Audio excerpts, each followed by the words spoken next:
take the final end of the academic year, preparations are intensifying. While other students are preparing for end-of-year examinations, others are preparing for certificate exams. Our reporter Cynthia Nkwemo went down to some schools here in Douala and brought back the following report for the news. While some are already in the process of writing their end-of-year examinations, notably intermediary classes, their counterparts in examination classes are into serious last-minute preparations in view of their official examinations commencing from May the 21st. In some classes like Form 1 to 4 and Lower 6th in the English section and 6e to 3e in the French subsystem, the students are already rounding up with their 6th sequence exams for some schools, after which they will have to stay at home and wait for report cards, thus giving space for those in examination classes to revise and further prepare. Teachers finish the syllabus by the end of March to enable the children to revise for at least a month. Talking about preparations, it is of course a chance for last-minute revisions for students taking official examinations and their teachers who are now practicing questions and answer sessions in most cases. We begin at 7:30 and end at 4:45, making it 10 periods. They finish on Wednesday at 11:55, so all the children have to be present. They are obliged to follow the revision. Many lessons are given and they have to study them, not only at home, but with their mates, then teachers. In the same light, the students are equally receiving some secrets for success in their official exams, as they are being advised to stay away from stress and avoid panic. The advice I can give to examination candidates is that they should not stress. What you will have as evaluation will be what you have studied in class. There are exercises you have done already. It will of course take determination alongside hard work, self-confidence and above all God to achieve success in the GCE exams, baccalaureate, probatoire and every other official examination. The Prime Minister and Head of Government, Chief Dr. Joseph Dion Ngote, is currently in Bamenda in the Northwest region on a peace mission. He has been dispatched by President Paul Biya to seek lasting solution to the ongoing Anglophone crisis. Philip Sote has that report. Prime Minister Chief Dr. Joseph Dion Ngote is on a peace crusade that has started in the Northwest and will continue to the Southwest region.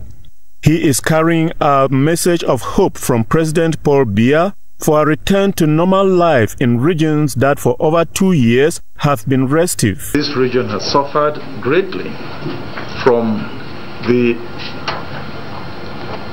insurrection that started with what has come to be known as Amber Boys. They took up arms, they started fighting the police, fighting security forces, destroying property, state property, sometimes personal property of people, and the government could not let this happen. And so security forces came in, the military also intervened in order to keep the peace. It has been a period of trauma and nightmare to a population that had been used to going about their daily activities placidly. They are losing education, they are not getting any education, where they are being a nuisance to themselves, they are being a nuisance to the community, destroying trade, destroying social intercourse. A lot of community leaders have left the communities like traditional leaders, and this is not right. The appeal today is for the seizure of hostilities and for dialogue to take precedence, but the Prime Minister reiterates that the head of state is steadfast on his option of Cameroon staying as one nation. Exception of separation or secession, every other topic can be discussed. So he's prepared to listen to every other issue. The destruction of public and private property, the Prime Minister said, is counterproductive and only go a long way to submerge the population into greater misery. The destruction of bridges, of edifices, of schools, of houses is not useful. It cannot bring any meaningful result. Some of these bridges, some of these structures were built not by them, not even by us, but by our fathers, our grandfathers. And they built them so that future generations should enjoy them. They don't have a right to destroy them. We don't have a right to destroy them. The Northwest region, he says, has been a cradle for several structures in health, education and more, and that now is time for those facilities to resume full time. The Northwest region, which was notorious for peace, which was notorious for tranquility, which was notorious for its hard-working people, its good system of education, good health institutions, should start enjoying those facilities again. People should come to the Northwest region for health, for schooling, for good education. But today, people are running away from the region. All the children are leaving the region to go to other regions in the country to get some education. It should stop. The Prime Minister is thus continuing his peace mission with discussions with groups and personalities capable of influencing a cause that could lead to peace. And as a follow-up of the Prime Ministerial visit to the Northwest region, with this update coming in from our Bermuda-based correspondent, Do Stephen, today was ghost town that was observed around the hospital roundabout. The Prime Minister continued his audiences at the Ayaba Hotel with citizens, where he granted a number of audiences to politicians, religious leaders, funds, DOs and ex-DOs. Our reporter tells us once more that on his way to the Bamenda University, the Prime Minister stopped at the Nkwen Market, where he had discussions with the population around the Nkwen Park. We talk some other news. Stress is fast becoming a challenge that most Cameroonians are unable to handle. But how can stress be managed is a question. Our reporter Wamba Tansi Mirabel went out on a random sampling and gathered the views of Cameroonians from along the streets of Douala. Here is her report. It doesn't matter who they are and what they do for a living. The bottom line is every Cameroonian is having a stressful period in their lives. This stress could be temporal or permanent, depending on how each individual manages theirs. Talking to some Douala city dwellers today on how they could manage this unavoidable phenomenon, some said listening to good music catapult their thoughts and imaginations and lure them to sleep.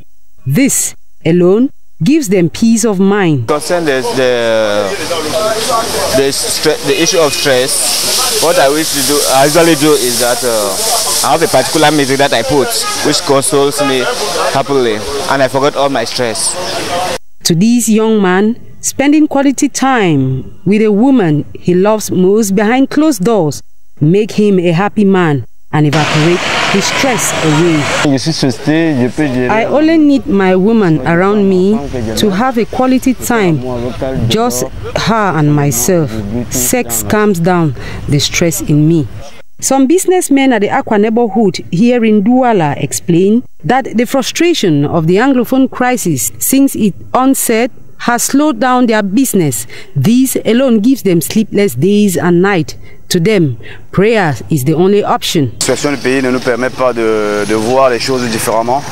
We have a lot of problems in Cameroon, and I'm not an exception. Prayer is the only thing that can solve my own problem and the problem in the country. Many others find solace in alcohol as a means of temporary escape, even if they have to confront their problems shortly afterward. To some, overcoming stress may need just a walk, swimming, smoking, or traveling for a weekend in order for them to feel better and different. Stress is not healthy, and since it's the start of a weekend, why don't you choose what makes you happy the most and beat out stress? Over in the South region, A two-day forum has been organized in the town of Kribi by Senator Gregoire Mba and other elites to eradicate the issue of employment in the South region in general and Kribi in particular. This could be done by creating training centers to train and educate the youths. Cynthia Gwemo tells us more in this report. The rate of unemployment is a call for concern in the South region and in Cameroon in general. This alarm encouraged the senators, elite and partners to organize a 2 days forum to enlighten the youth of Kribi to take their destinies in their hands in all the domains they belong to. The gathering, which was presided over by Senator Gregoire Mba in the presence of religious and administrative authorities and some traditional rulers, took place at the Kribi Town Hall. The senator apologized on behalf of the entire elite of the South region for being egoistic, fighting for leadership and the unnecessary fighting within themselves. Speech after speech, the different speakers promised to construct new structures that will educate the youth for free. The partners are willing to commence the program immediately with the different institutions involved. A good number of certificates were handed over to individuals in Kribi who benefited from the 10 million franc CFA project. Oswald Baboke, the Assistant Minister in charge of Civil Cabinet, represented the head of state. In his speech, he advised the youth to be responsible, as responsibility comes with obedience. He also asked them to listen more and follow the head of state. His final words were thus, communication should be part and parcel of them.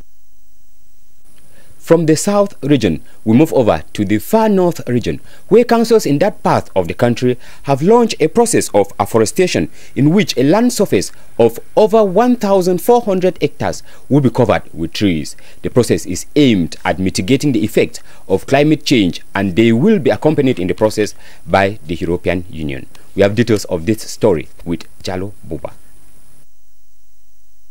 The governor of the Far North region, Ms. Jiawa Bakari, has chaired an important meeting with representatives of the Union of Councils that made up the Far North region to launch a huge project of trees planting on 1,400 hectares of land. The aim is to fight against climate change, which is already having negative effects on the region, thereby necessitating a mitigation strategy which is being supported by the European Union for obvious reasons, since climate change is today a worldwide issue and tree planting involves a process. Climate change and the human behavior. So we call each and everyone. Change, first of all, is behavior, and to plant tree and to follow. Plant tree is not enough. We have animal evacuation who can destroy. We have from time to time to water the soil. So we have to follow up the operation. Councils coming together in the region for a common plan of action that will end them short and long-term benefits is said to be within the process of decentralization. I said that the benefit will be the environmental benefits because this plantation will protect the environment. You have a financial benefit because if they set up the Anakaji for 5 years later, they can generate money for the local council. And you have a social benefit because they bring jobs to local population who are around the plantation. You know that you have environmental, financial and social benefit for local councils. The governor went ahead to plant a symbolic tree at the esplanade of his courtyard to demonstrate the seriousness behind this project in the Far North region. The rest of the actors are expected to take the relay without further delay. We do acknowledge the poor quality of excerpts in that report, and we apologize. We remain in the Far North region, where the National Program for Participatory Development has launched the race for councils to win millions of francs CFA for the best performance in coming out with local development. The Vanessa completes that story from the Far North region. 50 million francs CFA is the amount reserved for each of the first two councils and 25 million for the best progressive council in carrying out the program for participatory development. The mad rush for this pool prize was launched yesterday by the National Program for Participatory Development. It requires several characteristics: 30 budget and accounting management, 40 governance and transparency, and member of the PNDP participatory process. At the official launching, the governor of the Far North region, Midiawa Bakari, hailed the initiative and reminded the mayors to get to work to win the sumptuous prize. The 2019 performance ticket now runs in the region, and every municipality has set to work. In a similar story, this time not in the Far North region but lower down in Garoua, where the National Program of Participatory Development met in a workshop in the North region to elaborate on the criteria for selecting the best performance ticket of councils. It was carried out under the auspices of Julien Ndomba, Secretary General at the Governor's Office in the North. We have a report courtesy de Vanessa.